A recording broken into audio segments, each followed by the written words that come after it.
ya, ada beberapa hal yang ingin dengan cepat dinyatakan oleh para tokoh-tokoh ini, walaupun sebetulnya mereka masih punya waktu yang cukup panjang sampai 19 Oktober. Nah, berkali-kali baik dalam pernyataan Hasyim tadi maupun dalam deklarasi ini, walaupun mungkin saja mereka mencoba menahan diri ya, tapi nama Bapak Jokowi itu terungkap di sana. Karena itu saya katakan tadi, dua hal pertama itu menjadi penting, yaitu yang pertama, barangkali tokoh-tokoh ini secara murni ingin loyal sampai 20 Oktober 2024. Jadi tidak terbatas pada 19 Oktober 2023 tahun ini ketika mendaftarkan calon presiden baru, tapi ini seakan-akan murni nanti adalah kelanjutan dari Bapak Joko Widodo sampai 20 Oktober 2024 ketika nanti akan ada presiden baru. Atau yang kedua, siapa tahu ya, menunggu munculnya keputusan MK tentang seseorang yang bisa membuat tokoh-tokoh ini misalnya tidak lagi ngotot pada negosiasi awal, yaitu misalnya menjadikan Caimin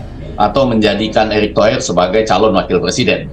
Tetap mencalonkan baik Caimin maupun Erick Thohir ya sebagai calon wakil presiden, atau barangkali Erlangga Hartarto, karena ini bukan pada persoalan konstitusional atau hak-hak konstitusi, tapi pada persoalan misalnya seorang anak presiden sebaiknya dicalonkan nanti pada saat ayahandanya sudah selesai. Tapi sebelumnya PAN menyatakan bahwa akan bergabung dengan koalisi yang memberikan peluang paling besar bagi Pak Erick menjadi cawapres. Apakah sudah ada kesepakatan di sini? Belum ada, ya PAN masih dalam posisi itu. Tentu PAN menawarkan Erick Thohir yang memiliki kedekatan dengan PAN dan sudah dianggap bagian dari keluarga PAN. Tetapi saya kira ketika bergabung di sini tentu sudah dihitung semuanya. Ya, sudah dihitung semuanya kan, tidak mungkin juga karena ini namanya politik ya, tidak mungkin juga itu kita mematok harga mati di situ kan, tidak mungkin juga. Pasti ada pertimbangan yang lebih besar ke depan. Berarti kan ada 3 nominasi, 3 partai yang membawa cawapres masing-masing. Ya, saya kira kalau dari chemistry-nya ini akan menemukan kesepakatan. Ini koalisi ini akan menemukan kesepakatan untuk nama cawapres.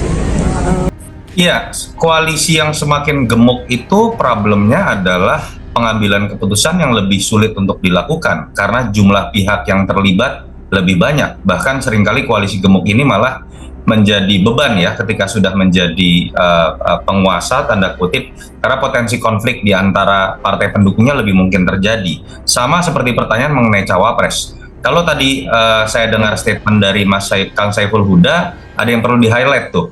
Tanggapan PKB yang terjadi tadi itu baru perjanjian pra-koalisi. Berarti belum jadi sebuah koalisi. Karena memang belum ada poin-poin kesepakatan yang disepakati di antara partai-partai. Tapi kalau menurut perspektif Anda sendiri, apa sih yang menjadi alasan utama Golkar merapat?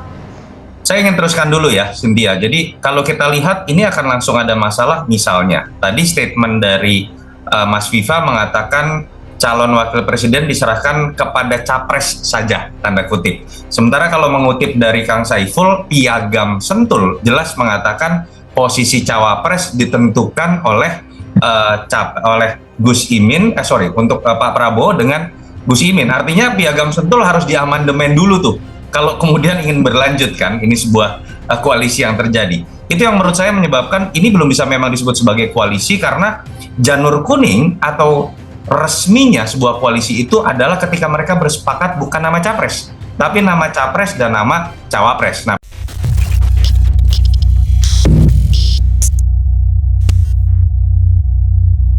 pengamat politik Mohsoleh Basyari mengatakan posisi ketum PKB Muhaimin Iskandar alias Cak Imin terancam dari internal partai.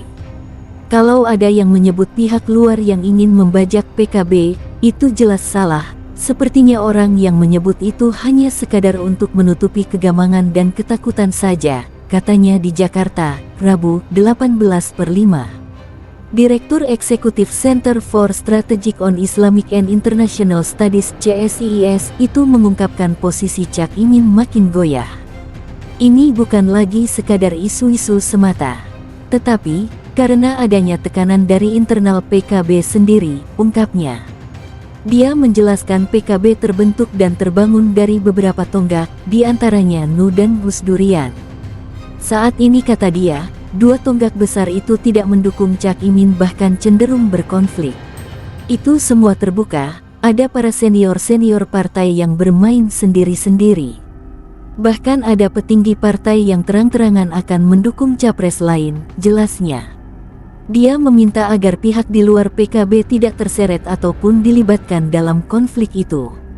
Hal itu disampaikan Soleh terkait pernyataan tokoh Nu Umar Hasibuan yang mengklaim ada pihak yang hendak maju sebagai calon presiden di pemilu 2024 mau membajak partainya dengan berbagai cara.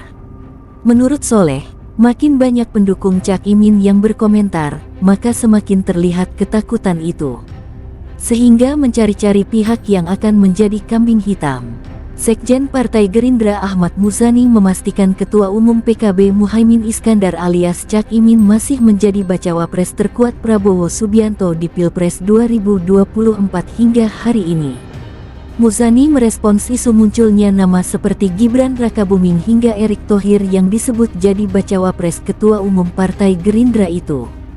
Bacawa pres sekarang posisinya, menurut kami, masih Pak Muhaimin, tegas Muzani di lapangan Blok S, Jakarta Selatan, Sabtu, 12/8.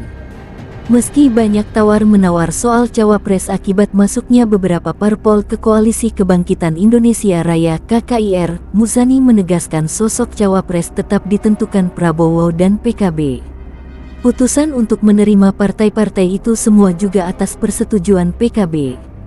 Kami tidak bertindak sebelah atau bertepuk sebelah tangan, tuturnya. Tapi, keputusan ini juga kami menyampaikan ini kepada PKB. PKB sudah tahu semuanya, lanjut Muzani. Menurut Muzani, proses pencalonan Prabowo ada tingkat konsolidasi untuk mendapatkan koalisi yang lebih solid dan besar bersama PKB. Ia berharap Golkar dan PAN segera memberi kabar baik untuk mendukung Prabowo. Begitu pula untuk Partai Gelora yang beberapa kali menyuarakan hendak mendukung Prabowo. Karena itu, baik PKB maupun Gerindra terus melakukan komunikasi pendekatan dengan partai-partai lain, baik yang memiliki kursi di Senayan maupun partai non-parlemen, kata dia. Dia juga menduga partai-partai tersebut akan memberikan dukungan kepada Prabowo secara resmi dalam waktu dekat.